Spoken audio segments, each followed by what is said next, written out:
महाराज जी, आपके चरणों में कोटि कोटि प्रणाम। आज मेरा यह प्रश्न है, एक बहुत ही गहरा प्रश्न जो मेरे मस्तिष्क में, हृदय में काफी टाइम से चल रहा है। मैं आपसे जानना चाहती हूँ कि धर्म और आध्यात्म में आत्मा की यात्रा के दो पड़ाव हैं। दोनों में क्या अंतर है? क्या दोनों दिशाएं भिन्न हैं? धर्म की दिशा क्या अलग होती है और अध्यात्म की दिशा क्या अलग होती है? क्या धर्म बाह्य अनुशासन है और अध्यात्म आंतरिक अनुभव है? धर्म और अध्यात्म में क्या एक सामाजिक व्यवस्था और दूसरा व्यक्तित्व खोजा जा सकता है? यही मेरा एक प्रश्न है। इसको बड़े सरल तरीके से मुझे समझाइए ताकि हमें समझ में आ सके। जय श्रीमन नारायण। देखो, पहले मैं अध्यात्म के बारे में थोड़ा प्रकाश डालता हूँ। गीता के 8वें अध्याय में अर्जुन ने जब भगवान कृष्ण से पूछा कि किम तद ब्रह्म किम अध्यात्मम किम कर्म पुरुषोत्तम अधिभूतम च किम प्रोक्तम अधिदैवम किमुच्यते अधियज्ञ कथम कुत्र देहिस्मिन् मधुसूदन प्रयाण काले च कथम गेयोषि नियतात्मति। तो भगवान श्री कृष्ण ने उत्तर में बताया, अक्षरम ब्रह्म परमम स्वभावध्यात्मुच्यते भूत भावोद्भव करो विसर्ग कर्म संजिता।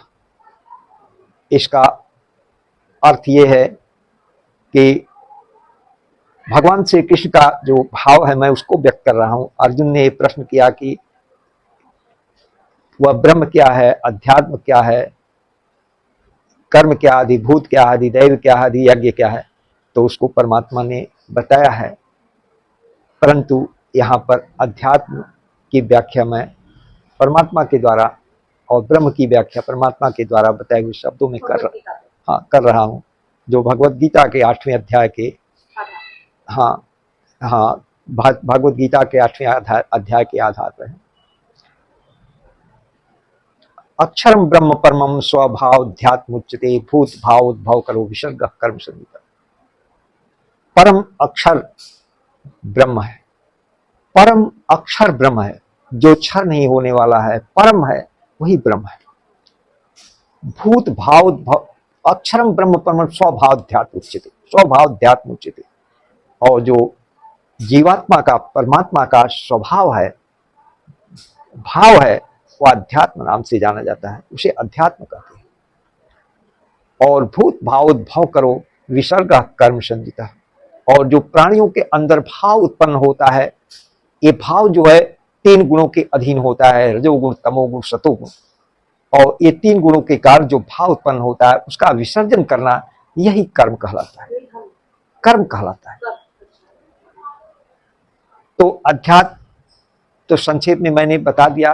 परमात्मा के भाव को समझना भी, परमात्मा के भाव जो जीवात्मा का या परमात्मा का भाव होता है वही अध्यात्म नाम से जाना जाता है। किस तरीके का भाव होता है? परमात्मा का भाव क्या है, जीवात्मा का स्वरूप का क्या भाव है, इसको अध्यात्म नाम से जाना जाता है। रह गई बात धर्म की। धर्म क्या है? धर्म यह है, भगवान श्री कृष्ण गीता में ही बताया है, यज्ञार्थात् कर्मणो न्यत्र लोकोऽयं कर्म बंधन। यज्ञ के निमित्त जो कर्म किया जाता है उसे धर्म कहते हैं। यज्ञार्थात् कर्मणो न्यत्र लोकोऽयं कर्म बंधन। यज्ञ के निमित्त जो कर्म किया जाता है वह यज्ञ है, वही धर्म है, और अन्यथा बंधन करने वाला है। यज्ञार्थात् कर्मणो न्यत्र लोकोऽयं कर्म बंधन। जो अन्य जो कर्म किया जाता है वह संसार में बांटने के हेतु होता है। तो यज्ञ के निमित्त जो किया जाता है कर्म, वही धर्म है। अब यज्ञ रह गई क्या बात है? अब यज्ञ क्या है? यज्ञ क्या है? फिर यज्ञ समझाइए ना, यज्ञ का मतलब।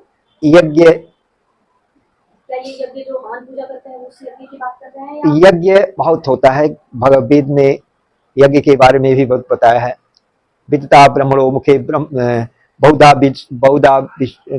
विश्वतो बहुधा विदिता ब्रह्मणो मुखे कर्म जान विधि तान सर्वान्योम ज्ञाता में मोक्ष से। मने वेद की वाणी में यज्ञ के बारे में बहुत बताया गया है।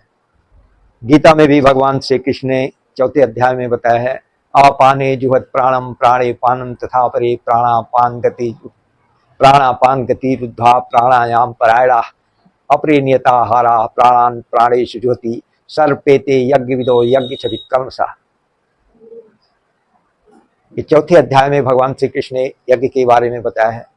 तो यज्ञ बहुत होता है, वो द्रव्य यज्ञ होता है, ज्ञान यज्ञ होता है, योग यज्ञ होता है, जिसमें जप यज्ञ भी होता है, जिसमें गीता में जप यज्ञ को भी भगवान ने प्रधान बताया है, ज्ञान यज्ञ को भी परमात्मा ने प्रधान बताया है।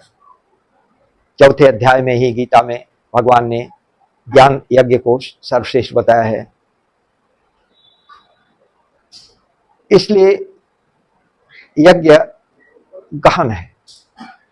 यज्ञ में यह भी है कि जैसे कोई जीव जिस वस्तु के लिए इच्छा करता है, तड़प रहा है, उसको अति आवश्यकता हो, उसको प्रदान करना भी यज्ञ कहलाता है।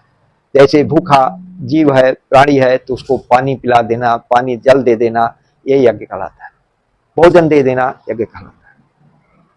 वस्त्र दे देना किसी मनुष्य को, हाँ, जरूरतमंद को, ये भी यज्ञ के अधीन आता है। तो यज्ञ बहुत है। गीता में बताए हैं भगवान श्री कृष्ण 4 अध्याय में, श्रेयाम द्रव्यमयाद ज्ञान ज्ञान यज्ञ परम तप सर्वम कर्मा अखिलम पार्थ ज्ञाने परिसमाप्ति। श्रेयाम द्रव्यमया, द्रव्य यज्ञ के अपेक्षा ज्ञान यज्ञ श्रेष्ठ होता है, जो सारे कर्मों को जला के राख कर देता है। तो ज्ञान यज्ञ प्रबल है, जप यज्ञ भी प्रबल है। ये आत्म उद्धार,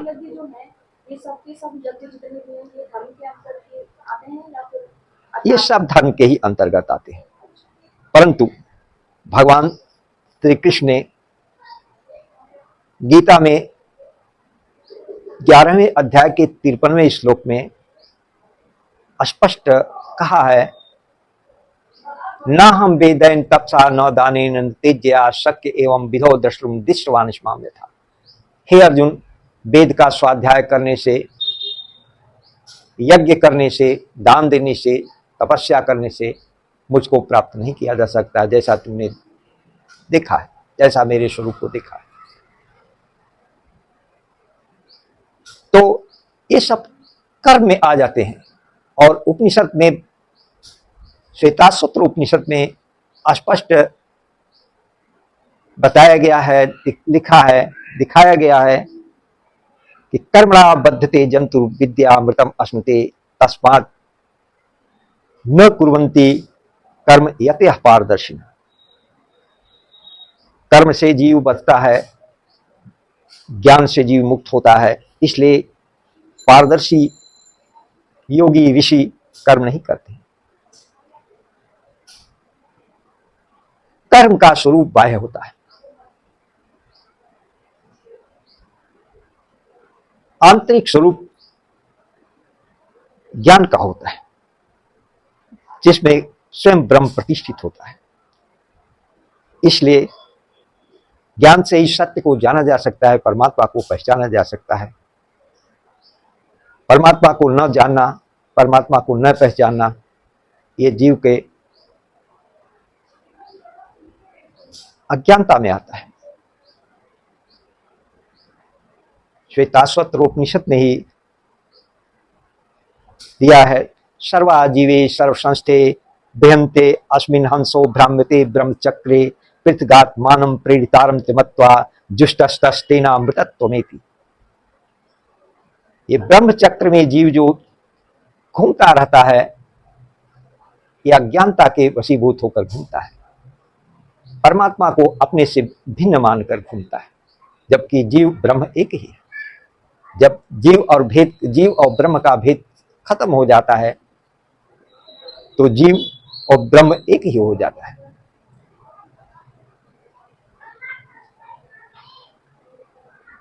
तो कर्म, धर्म और अध्यात्म दोनों अलग अलग हैं। धर्म को ऐसे भी समझाया जा सकता है जो अपने अंतःकरण के अनुसार धारण किया जाए, जिस व्यवहार को उसको धर्म कहते हैं। धर्म को शब्दों द्वारा बहुत व्याख्या नहीं किया जा सकता, अध्यात्म को भी शब्दों के द्वारा बहुत व्याख्या नहीं किया जा सकता है। कुछ चीजें ऐसी होती जो अंतःकरण की होती हैं। अंतःकरण के जैसे भाव को, बहुत ऐसे गहरे भाव होते हैं जिनको शब्दों से समझाया नहीं जा सकता। जैसे आप कोई वस्तु को देखते हैं, किस दृष्टिकोण से देखते हैं वह स्वतः आप जानते हैं, दूसरा नहीं जानता है, और उसको बता भी नहीं सकते हैं, वो समझ भी नहीं सकता है। तो दृष्टा एक ही है।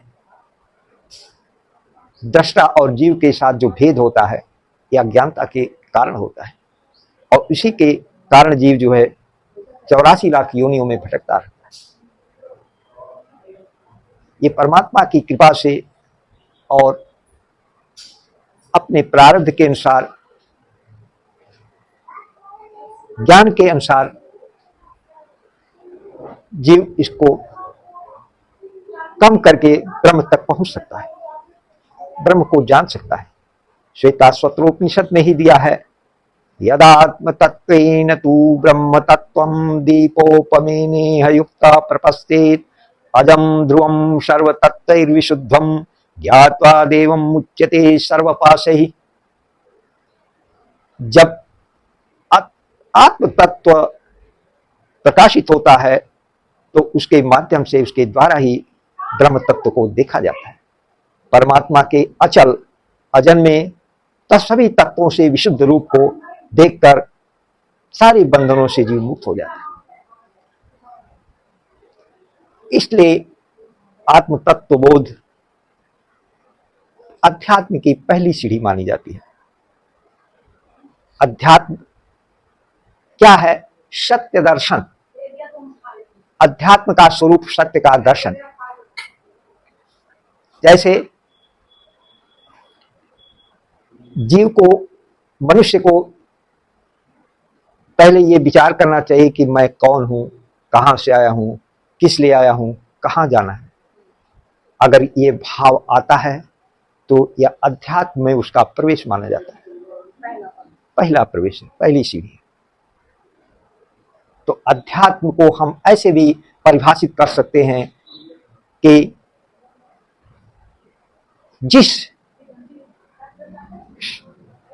भाव में सत्य का दर्शन हो, परमात्मा का दर्शन हो, उसे हम अध्यात्म कहते हैं। आपका बहुत बहुत धन्यवाद आज के इस टॉपिक को समझाने के लिए एक आसान भाषा में। गुरुजी बहुत अच्छा लगा महाराज जी। और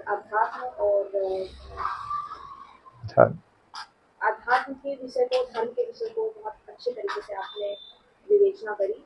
आपका इसके लिए कोटि कोटि धन्यवाद। आप इस समय में